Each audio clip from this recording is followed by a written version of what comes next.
The next step is the purge. This is where you are bringing in a fresh air supply and purging out any hazardous gases or toxic gases or flammable gases from the manhole prior to entry. The purge is a very important part of this routine. Whether you use a built-in truck blower or a portable blower, it's very important to do the purge properly. When you are purging, you will place the blower hose into the manhole so that the end of the blower hose is about a foot or so above the floor of the hole. It is also very important to limit the number of 90-degree bends in that blower hose to 1. And the reason for that is very simple. When you put a 90-degree bend in a blower hose, you reduce what's called the effective cubic foot per minute output of your blower by about 30%. So let's say you're using 1,000 CFM or cubic foot per minute blower. You put that 90-degree bend in there, in effect you've got a 700 CFM blower. So again, limit that to 190 degree. Also, if you're using a portable blower or ventilator, be very careful that you do not place the intake near a source of carbon monoxide, like your truck exhaust, for instance. Okay? So, how long do you purge now that you have the blower and hose set up properly with 190 degree? The purge time is based on 2 factors. The size of the manhole or space that you're ventilating versus the size of the blower that you're using. Some companies use charts that denote the various times based on these factors, and other companies use the general rule of thumb of 20 minutes for your initial purge. So whichever way you go, if you have those charts, by all means utilize them. If you don't have those charts, again, safe rule of thumb for any single chimney hole is 20 minutes. If you get into additional chimneys, cut that time in half. For instance, the main chimney would be 20 minutes. Each additional chimney would be 10 minutes. So let's say our 20 minutes goes by and we've completed the purge. All the time, this has been in the hole, again, hanging about head height, testing.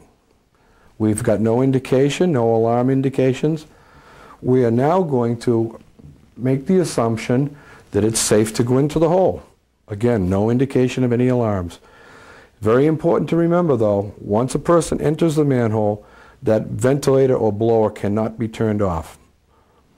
So, we're going to enter the hole. Again, this is where the probe will be utilized, because there is one additional testing sequence that you should follow when you go into the hole. Take the probe in with you.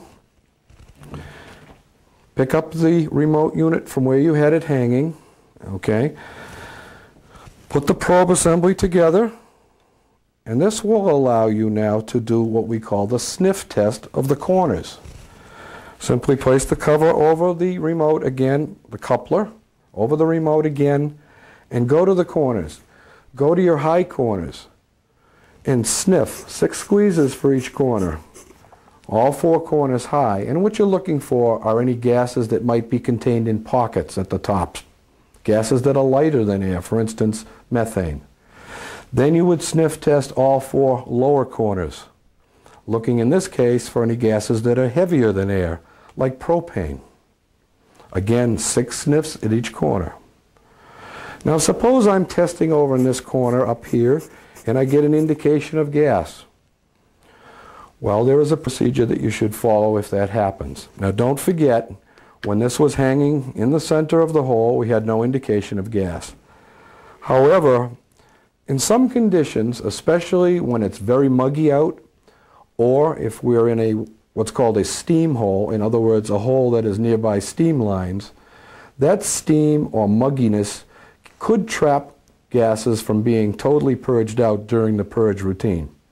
So in that case, if I did get an indication, I would take my blower hose, aim it at that corner, aim it at that pocket for a couple of minutes, and retest.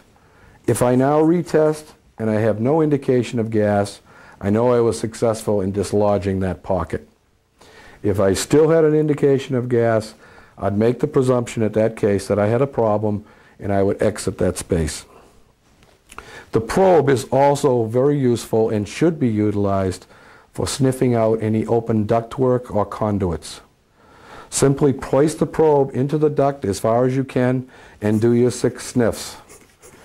If there is any gas in that ductwork, it will be picked up during the sniff test and alert you to the potential for gas migrating out of that ductwork. Now don't forget, initially we had a hole that was half full of water. That water pressure against the ductwork could keep gas from migrating out. Once the water level is pumped, we've eliminated that pressure and the gas could migrate out if there is gas in there. There could be gas in the ductwork, for instance, if this particular space is located near an old gas station. Maybe the tanks are leaking. Maybe it's located near a dump. Dumps can generate methane. So again, do your sniff test in any open ducts prior to commencing work.